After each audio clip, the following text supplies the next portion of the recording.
everybody, welcome to this week's Roundup. Before we jump in, I got new merch, an awesome Zip Hoodie from Artistic Pixels.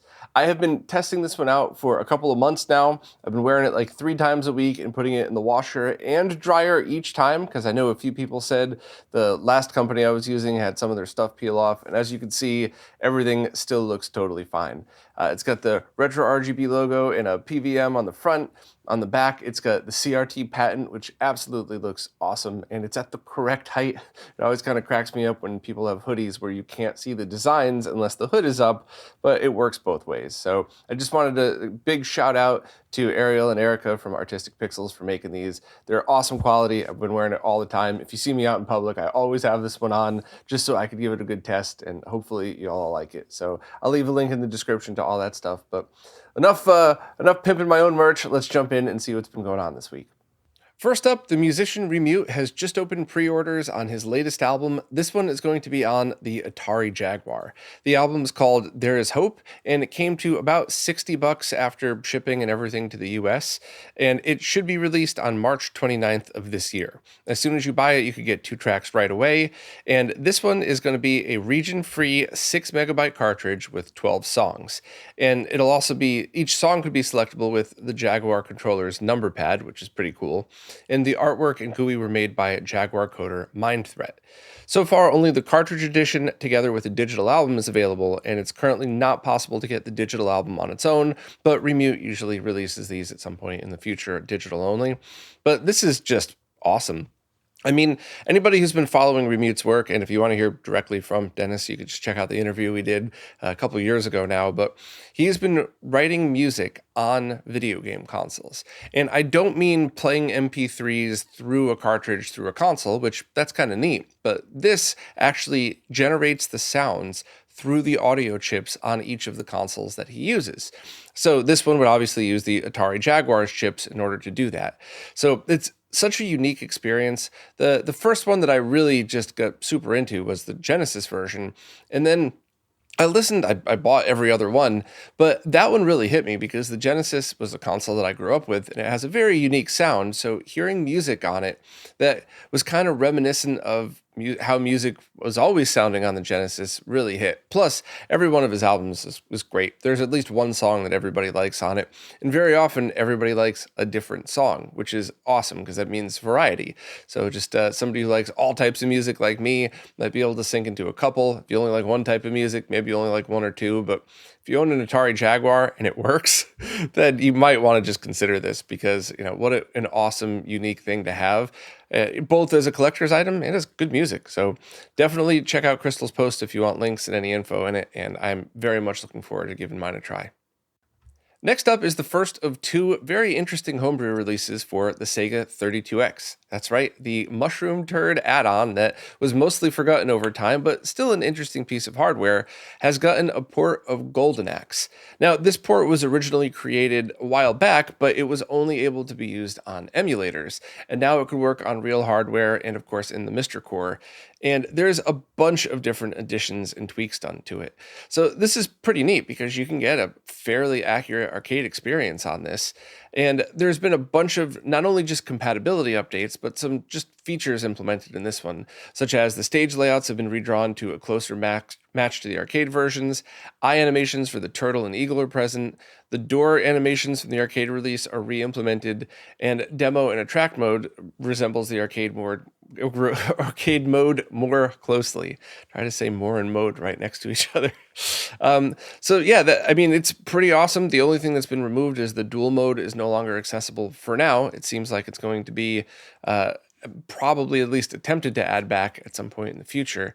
And it seems to work fine on what most people were testing it at. So, you know, this is one of those things where if you own a way to play 32X ROMs and you like the game Golden Axe, just give this a shot just to see what you think. And it's just really cool to see arcade ports over to it, because that was one of the things that I was pretty excited about when the 32X came out, before it basically died a few months after it was released. But they had ports of Afterburner, Space Harrier, Virtua Fighter, and of course the Virtua Racing 32X version is one of my favorites. It's not the best, but it's certainly one that I really enjoy playing, and in my opinion, my favorite 32X game. So Who knows? Maybe I'll start playing Golden Axe on it and I'll start to reappreciate the arcade classic on the Mushroom Turd. The next 32X homebrew to be released is a demo of Tomb Raider ported over to the 32X, which is just such an impressive thing to see. I wonder what people would have said back in the day if this was actually released on the 32X. Now, the frame rate isn't exactly the highest, and it's still a work in progress, but this is just proof of what could have been done on the 32X, much like what Vic had done with Doom Resurrection and a couple of other things that we'd seen over the years. If you want to see this one in action, Mateus Bayes just uploaded a video on it that shows you exactly what to expect, as well as did a very cool write-up for people that just prefer to do a written version. Although, honestly, you should probably see it in action. Just watch the video. It's not very long, but this is really cool. This is interesting to see what could be done, and I love seeing homebrew like this because putting a game on an older console or a peripheral like this one is always neat, but going the distance and doing things that people might not have thought could have been possible on that hardware is always so impressive, and often leads to other cool things when that information has been learned. So definitely check out Matt's video on this one, and really interesting to see this stuff get over to the 32X. Tito from Macho Nacho Productions just posted a first look video at the Flippy Drive, an optical drive emulator for the GameCube that also retains original optical drive functionality. And this thing looks absolutely awesome. Now, please watch Tito's video for all of the info on this. He really, as always, demonstrates exactly what you could expect, but there's definitely a few things that I want to reiterate and talk about. First of all, price. This thing is going to be under $40 plus shipping, so that's incredible. Now, I know the other mod chips are certainly that price range as well, or cheaper, except this one is a zero solder mod. All you do is unbolt everything. You have to fold up a flex cable and kind of place it on the same place that you would put the optical drive. Tito does a great job showing that in the video. It doesn't look easy, but it also looks like something anybody with a tiny bit of patience could do. There's no cutting or soldering or any of that stuff. So essentially it's a plug and play ODE, but you get to keep the original drive. And all you have to do in order to run original discs is power it on holding the L trigger with the disc in the drive. And that's it. It'll sense that you're holding down the L trigger, it'll spin up the disc, and essentially it just goes back to being a completely stock GameCube, which is great because there's so many people I know that want all of the advantages of an ODE, but also just want to use their original collection the way that they had planned on it. So that is pretty awesome. Also, network loading of games.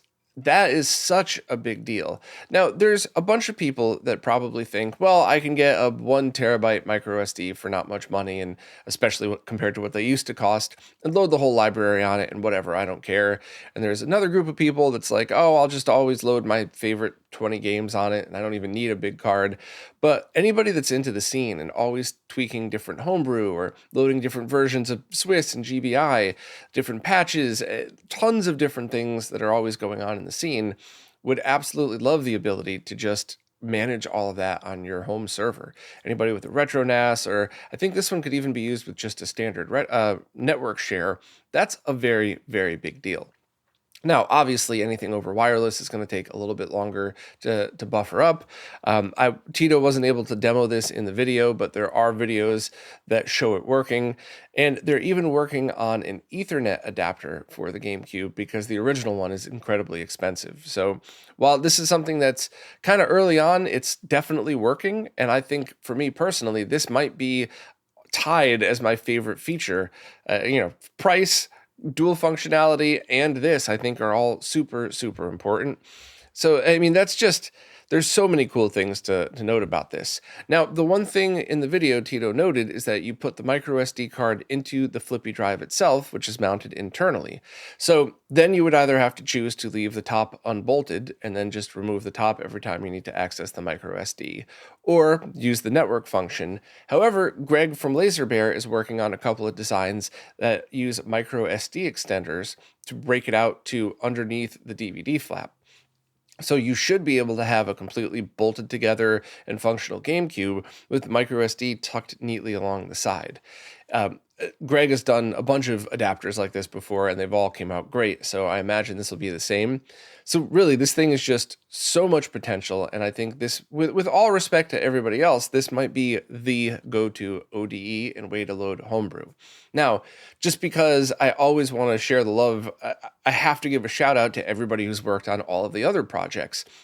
There's a couple of mod chips that are amazing. And if you have an SD to GameCube memory card converter, you might already have a perfectly working solution that also works with original discs.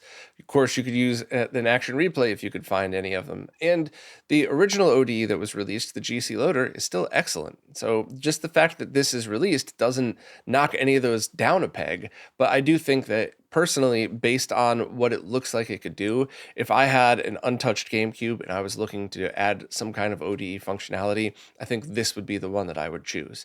Now, obviously, it's not out yet. We still need to just wait to see what happens when it hits. But this has got so much potential, and I am very, very excited about it. I can't wait for it to go on sale. There's just a notification list right now. So sign up, no money down. You just need to be notified of when it's going to be up for sale, which should be Q1 this year. And then once that hits, you'll be able to pre-order, and it should ship relatively soon after that.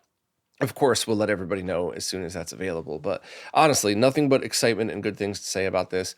Please watch Tito's video to get all the info you'd need for it. And we'll definitely be following up once it's actually up for sale, and especially after it's been installed in some consoles. If you're a creator who uses any kind of retro game or pixel art footage in your videos, you need to hear what I'm about to talk about. I hope everybody else listens too, because I think this stuff's kind of interesting, but if you're a creator, this is a must listen. If you're presenting original footage in your video, it's almost certainly not going to match the exact resolution and aspect ratio of the video that you're making. So you need to scale it and stretch it or shrink it properly in order to present that footage. If you don't, what you'll end up with is a wrong representation of what all of that is. So why does that matter? Well, there are tons of historical videos that show footage in with things that are the wrong size and scaled improperly. So there's tons of footage out there that makes it look like Super Mario was smooth and rounded and weird. And there's also tons of footage out there where 256 wide pixel games are shown in square pixel mode. So it looks like Mario is super skinny, or sometimes Sonic could be extra fat for the 320 wide modes. So if you actually care even a little bit about how to present that footage, you could do everything correctly, completely free, using the standard video editing stuff that's out there. And this is something that I've really been meaning to do a video on. Epos Fox, the stream professor, beat me to it, but I do have a bunch to add to his video. So first up, I know nothing about DaVinci Resolve, so seeing Epos show you how to sharp scale footage using that free software was awesome. I think that's great for most people getting started, and in fact, many creators just use DaVinci Resolve as their main editing tool. And definitely check out the Stream Professor's channel, because he'll explain why you might actually want to or use a combination of stuff. So that's pretty important. And also, he talked about a new program that I had never heard of called StacksRip that allows you to prescale footage. Now, he did go into Premiere, and with all respect to the Streamer Professor, I mean, Adam has taught me so much about how to make my streams and my videos, and especially my audio better, so no disrespect at all when I say this, but he showed a very complicated way that kind of made my head spin, and I don't think he knew about a free Adobe Premiere plugin. It's called Visual Pixel Perfect by the company Autochroma. I have a link to it right here. It is completely free. You just install it the same way you install any other plugin. And all you do is select which integer scale you want, 1, 2, 3, whatever else, so, and which scaling algorithm. So it would be nearest neighbor for retro stuff. And that's really it. And when you scale, it might not fill the screen. So you could choose to put like a nice border around it, which a lot of creators do, which I think is very cool. You could also choose to use overscan, which is something that I often do. I did that video of why you should probably play your games and scale your footage to 5x or 10x now if you're using the Tink 4K. That also works because you could adjust the overscan area to look basically exactly like it would have on a CRT anyway. But in the situation where it's like 480p and it would cut off too much if you did it that way, my suggestion, which I got from Fudo a long time ago, is don't stretch to under the target resolution, or don't sharp scale to under the target resolution and stretch.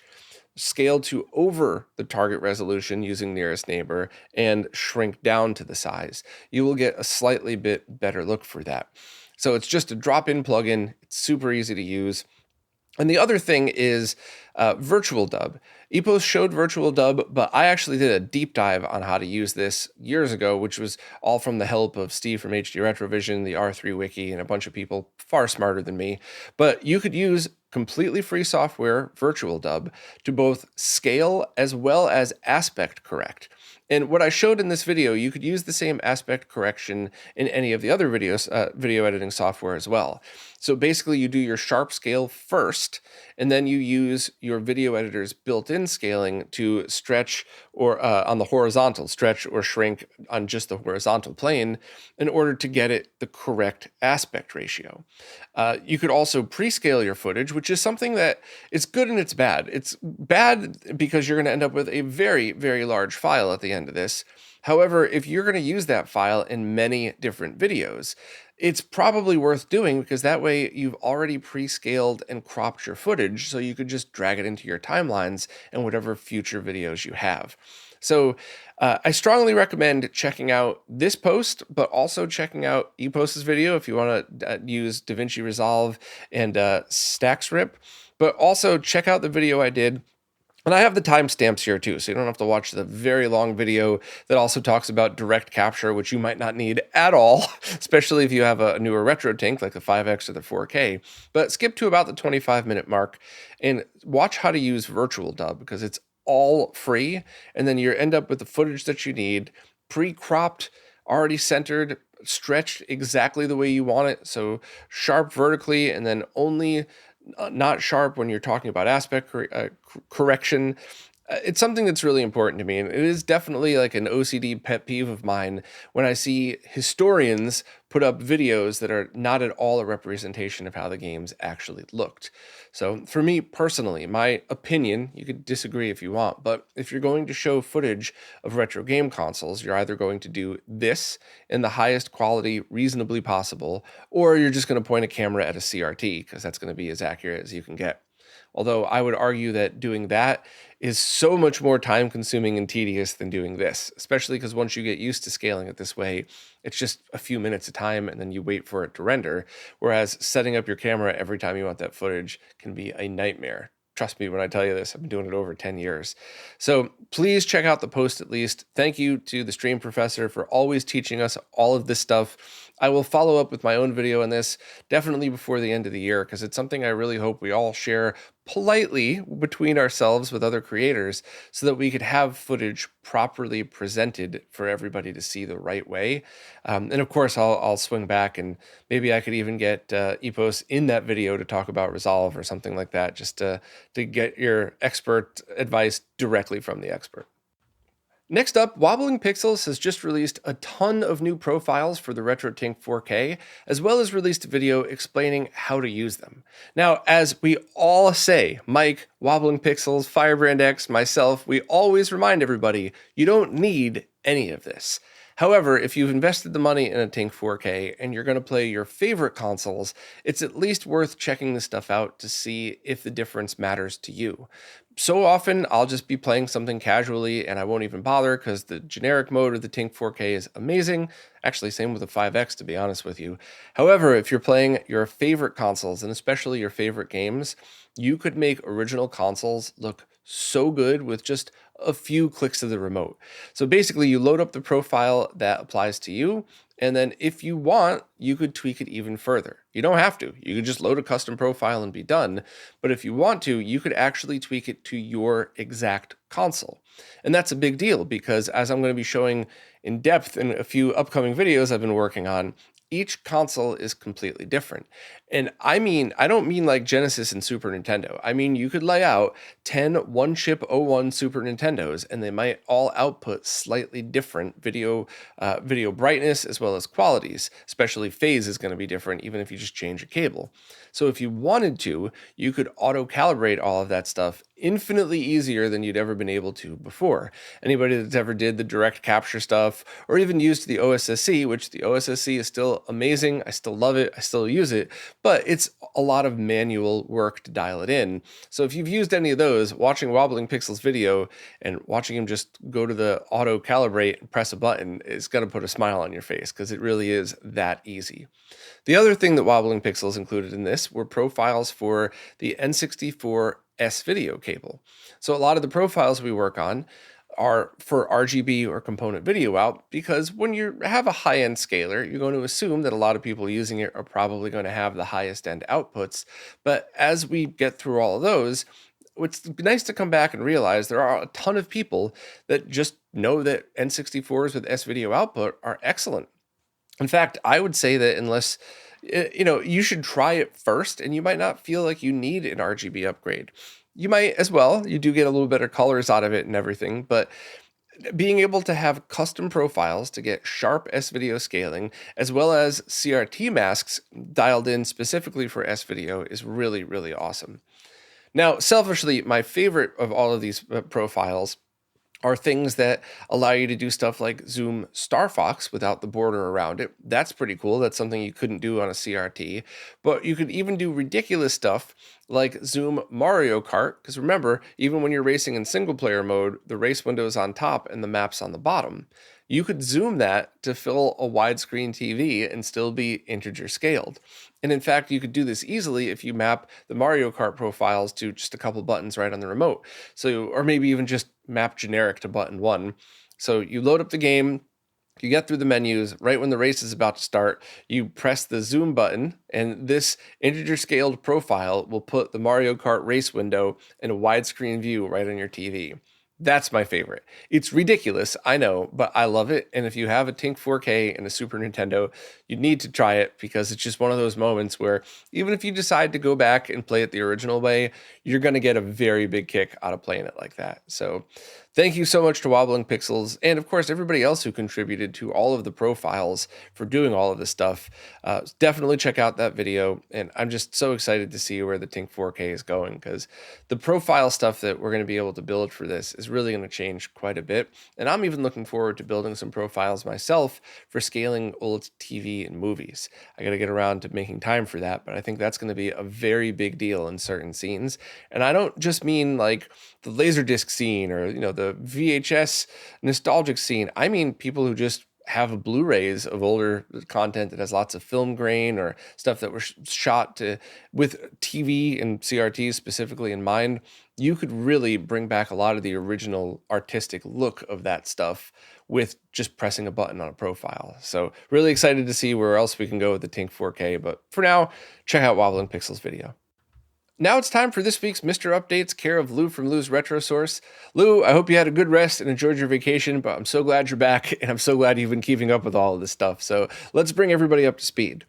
First up is a new project called Groovy Mister behind the team that makes Groovy MAME, and this allows a really awesome and incredible feature that I see the potential for it growing to quite a lot of different things. So here's how this works. You set up Groovy MAME on a PC. Configure your controllers, get everything loaded, and then you connect that PC via an Ethernet cable to a Mister, and the video output comes out of the Mister with latency as low as about 4 milliseconds added to whatever the emulation lag was. So why would you want to do this? To be honest, if you're connecting to a flat panel display, you probably don't need to at all. You could probably just use your PC and it's going to be fine. But what about analog displays? What about CRTs and stuff like that? It is much, much harder to get any kind of software emulation from a PC working on a CRT than it is through Mister. Now, of course, there's a whole group of people that have been doing this forever that are scoffing at me right now, like, oh, that's crap. All you need is this model video card with this model BIOS and this cable and this custom. It's not easy. Some people think it is. It's not. And Mister, on the other hand, is super easy. You set it to direct video mode and you use a DAC, you use an I/O board, whatever. And in fact, certain boards in certain cases, now you could even get S-Video in composite. The Retro Castle case has that converter, the RGB to S-Video built in one of the models that just works with all cores. So getting analog video out of a Mister is much easier in most cases. So being able to do this, especially if your PC and your Mister are relatively close to each other, is really awesome. So that means you could get full powered PC emulation of MAME, which if you have a decently fast PC, you could run a lot of these arcade games with almost no latency whatsoever. So that's an awesome solution. And while it's still in beta, there's still a bunch of cool things that could be added to it. There is so much potential for this. First, I don't know if it's possible, but it would be very cool to have the Mister core that you load up also be able to select your game. That would be kind of neat. But I don't know how easy that would be or anything like that. It would be even cooler if you could have your controller go through Mister, but doing it that way might mean a lot more latency because you'd have to send your controller commands to the emulation and then have it come back. The reason that would be a big deal is because if you have any kind of home server running, you could just have Groovy Mister running on a VM somewhere and just have it headless. So you would never even need to worry about that. And the other stuff that I'm excited for, the potential of, I don't want to put pressure on the devs or anything, but I want to paint a picture of what's possible if other people step up and help. What about amazing games like AM2R? You could play it through a Pi, but I've never once successfully got it to work on a CRT without some kind of screen tearing or weird issue. So what if you had perfect emulation of this running or having it running natively in a VM somewhere, but outputting analog via your Mister? That could potentially mean you have the game running at full speed with no screen tearing. But even things like video playback. And that's another thing that so many people are like, oh, why not just get a Raspberry Pi? Yeah, absolutely, if you're using HDMI output. But what if you have something that you want 480i stuff outputted? That's going to be a little bit tricky. And yeah, there are some patches for Kodi, and it has been at least a year or two since I've tried it, so maybe it's gotten a lot better. But when I really dug in deep with Pi and 480i output, it wasn't easy and it never quite looked right, whereas 480p and up looked amazing. So there's potential for this to also allow you to use your Mister to have video content on your CRTs.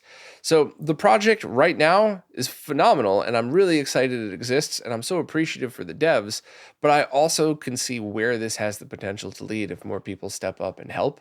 So that's a very, very big deal and worth spending all the time talking about. So thank you to Calamity and the whole crew who's working on this. I can't wait to try it myself.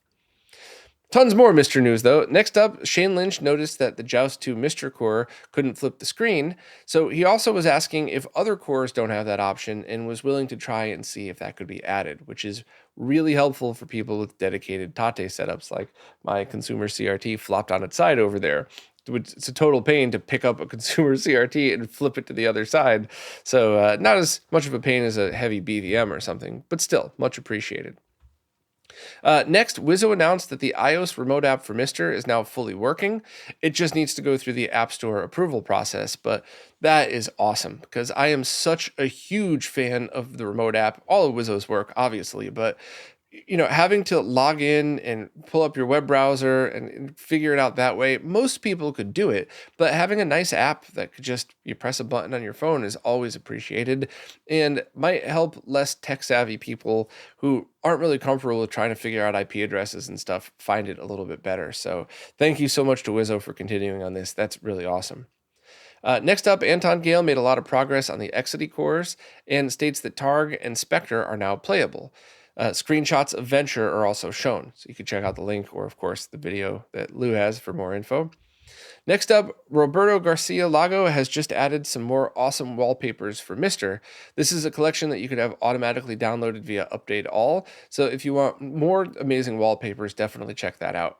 I haven't given that a try yet. I'm still using Ronnie's, and they're always really cool. So I have it set so it just puts up a different one every time I boot, so it's always interesting, especially on a flat panel and during streams, so you don't have that snow that looks cool on a CRT but messes with streaming. Next up, Robert released an overclocked version of the N64 core, which can give you smoother frame rates in some games, but it's possible that overclocking can cause issues with others. So not only are we getting an accurate and awesome N64 core, but Robert's already added a bunch of different things that are impossible on original hardware. So thank you so much. Next up, Hotego has just released a beta core of the black and white Neo Geo Pocket. So the color games aren't available to be played on that yet. However, it's still in beta. It's still something that's being worked on, but that obviously means a ton of progress has been done. And I'm really looking forward to trying this because I've never actually played through Sonic on Neo Geo Pocket, and it always seemed like such a fun game. I even owned a Pocket, but I don't spend a lot of time handheld gaming. I don't know why. I like tiny phones and giant TVs, and I'd rather just sit back on my couch or maybe even tate a flat panel and have it if that would fit better or something. I don't know. I think I'm really gonna give it a shot when it's released. I know there's a couple other games on there that were a lot of fun. I did spend a lot of time with Metal Slug, but that was more of a let's just pick this up and blast through some stuff for a few moments. So awesome, and really appreciated that chorus coming through. Next up, Jimmy Stones has resurrected the Sega Gremlin core after taking a break. At the moment, he's able to get Carnival running with music, but the sound effects are still off. Next, the Coin-Op Collection team has released several arcade games for Mister, including Hachu, EDF, In Your Face, Plus Alpha, and a game that I don't think I could pronounce. So it's from the Jalico Mega System 1. Definitely check out the video for examples of that. The Coin-Op Collection team also released a beta core for Midway hardware. The only games that are playable are Smash TV and Total Carnage. Other games can boot, but they're in an unplayable state. It's possible that Trog and Striker Force might be playable in the future, but other games are unlikely able to be run on the DE10, and work on them will continue and probably only be available on Mars. This is not a Mars versus Mister thing. This is literally a hardware thing. So their team is trying their best. I spoke to Promote about it a couple times, and they're trying to get stuff like Mortal Kombat and Narc working on the DE10, but that might just be a limitation of that FPGA. So we'll see going forward. Next is a new project that's aiming to port the SNES core over to a $20 FPGA, and they're calling this project the SNES Tang. It's still very early in development, so compatibility isn't high, but I love that this exists. This is the same type of project that was able to put the NES core on the same FPGA that's running, as far as I know, it runs perfectly. So being able to port this stuff to cheaper stuff is amazing, and I really hope it leads to companies kind of going the distance and trying to use stuff like that to build cheap FPGA console recreations. I know it's very unlikely, but imagine if we ended up getting a $99 SNES that can use original cartridges and output both analog and HDMI, or HDMI only plus analog through a DAC. That's probably the better way to do it, so people don't have to pay for features they might not need. But still, imagine that. That would be absolutely incredible to have a lag-free, accurate emulator that would be able to play all of these, as well as play original cartridges. I think that is such an amazing long-term goal, and it's going to take stuff like this, open source shared projects, to do it, because the bigger companies out there aren't going to drop the money that it takes to do all of this stuff to make that happen, which is sad because I truly think they would make their money back if they did, but it is a risk. And companies like Hyperkin know that they could already sell the stuff that they put out. So it's really impossible to try to explain to their board why you would want to spend so much money to take a risk to just sell something that would be more expensive than what's already selling now. Most people listening to this would understand why, and I think anybody who's a creator would love to hype projects like that. But I think this is really going to have to be community first, companies making it second. So at the very least, I'm a giant fan of this stuff, and I really hope the team continues, and maybe they themselves would even be able to work on building something like this. I would certainly help get that out the door for them. But either way, it's just really cool to see all of this stuff. And also, Update All is now up to version 2.1. This version features a streamlined menu, analog pocket support, new databases for boot ROMs, wallpapers, and RetroSpy, and other maintenance updates. And there are a couple of things that I just want to add. Adding RetroSpy to this is awesome. I did a stream where you could see all of my button presses, and that's all because of RetroSpy, and that runs on the CPU side of things, not the FPGA. So there really isn't a chance that RetroSpy is going to slow down your game or lower the accuracy or add latency or anything like that. But the other thing I wanted to mention is all of the boot ROMs from Uber-Yogi. I love these things. I think it's so cool that when you boot a core, it automatically has like a nice animated wallpaper, but it's essentially a ROM for that console. So Uber-Yogi has done a bunch of consoles and essentially created mini demo scene style games for each to do this. The question I had, respectfully, is when you add this in Update All, it does everything for you, but it has a set of what looks like separate cores added to your main Mr. menu. They're not separate cores, they're links. So it's not like RetroRGB has to maintain a separate core and every time one updates, you have to update the other. That is not what's happening. It is simply a link file to whatever core is already there that just tells that core boot with this game. So I was wondering why you can't just have that core set to auto boot whatever that ROM is. And it depends on the core. So for Super Nintendo, you could manually download RetroRGB's ROM. You could have it renamed, I think it's boot.rom, and drop it right into your Super Nintendo folder, and it'll just automatically load. Same with any SNES ROM could do that. But what about different cores that have boot ROMs for the BIOS? And that's where the problem lies. There's also different cores that have to load certain other things when it boots.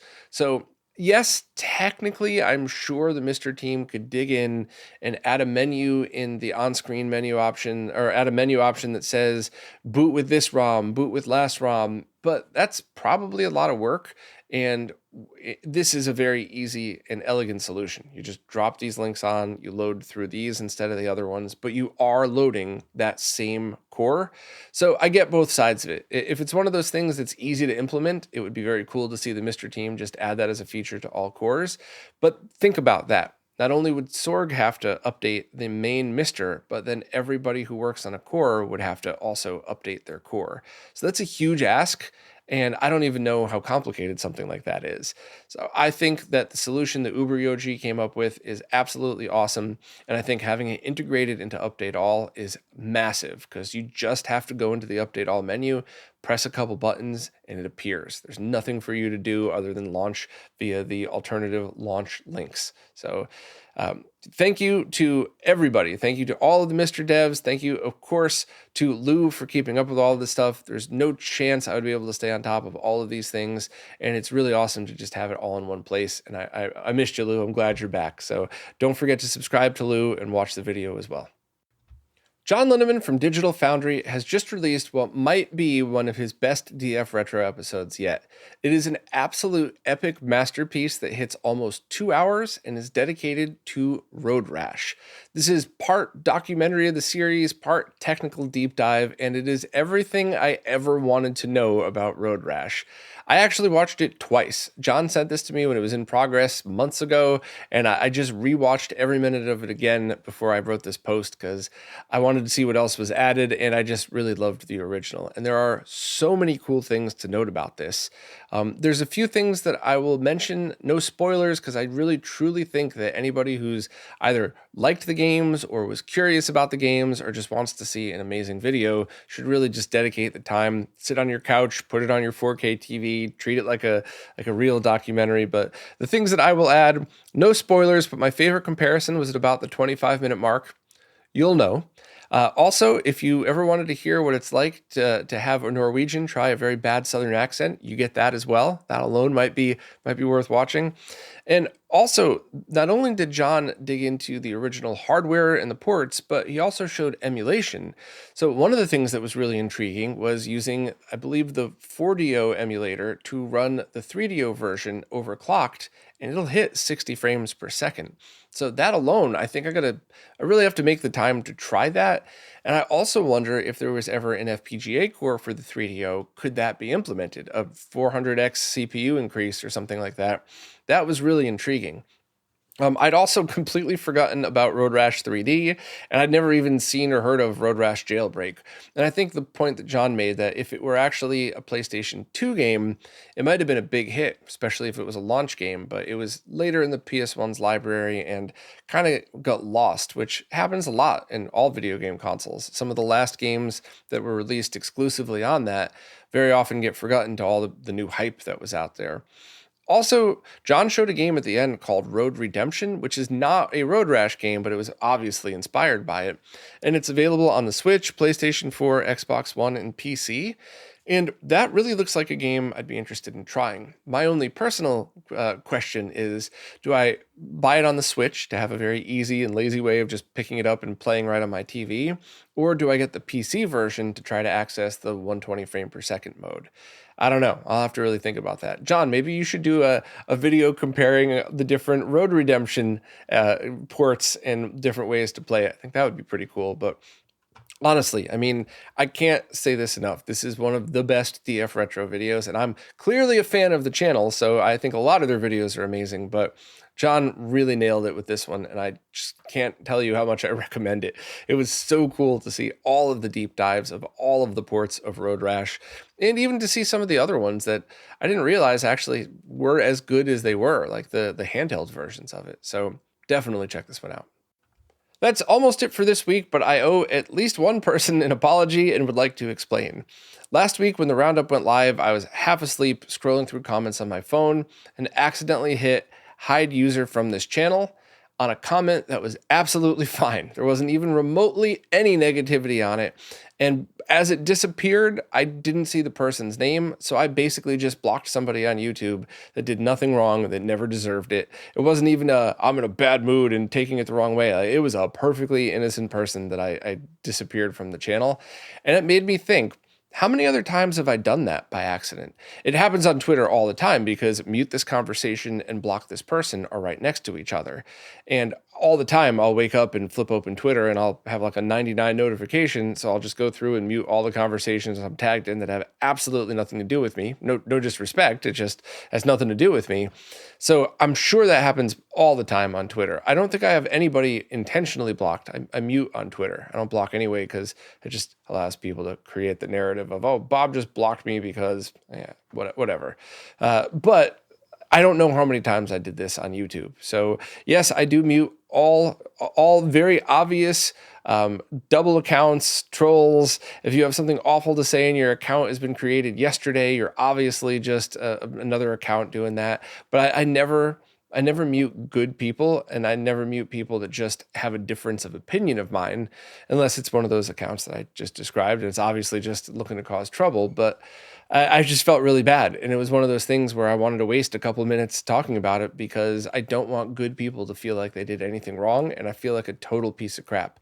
Which is funny, because if somebody does something intentionally crappy and I snap back at them, I feel fine about that. I have no regrets. But the thought that somebody's like, I wonder why no one's seeing my messages and no one responding when I had a good statement or a good question, that genuinely makes me feel bad. So I wish I knew the screen name of the person I accidentally blocked on YouTube, or all of the people I accidentally did. But yeah, sorry. I just wanted to be open and honest about that. And I wish there was a easier way to kind of go through all this stuff. But anyway, thank you to everybody who watches, listens, plays nicely in the comments, and forgives me for accidentally being stupid sometimes.